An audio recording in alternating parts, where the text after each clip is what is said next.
السلام عليكم. اليوم غنقدم لكم صلصه الشوكولا اللي كتجي اقتصاديه على شكل نوتيلا. كتجي بنينه وبمكونات جد سهله موجوده في اي منزل. كنتمنى تعجبكم، ودابا نخليكم مع الوصفه. نبداو على بركه الله. هنا عندنا كاس نيدو، غير 4 كاس.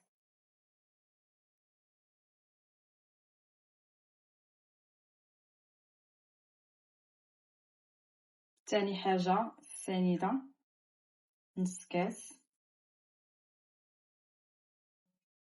ثالث حاجه نص كاس ديال الحليب. غادي نضيفو ديال الكاكاو سون سكر.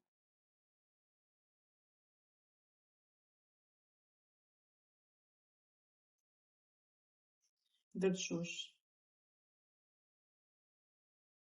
دابا غنطحن كلشي في مولينيك.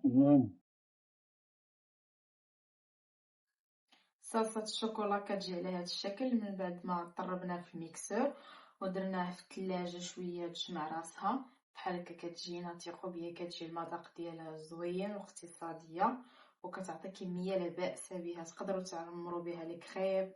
المهم ديروها في الوصفات ديالكم اللي كتحتاجوا بحال هكا. الشوكولا تيكون سائل. كنتمنى تجربوا الوصفه وتعجبكم، والى اللقاء في وصفه جديده.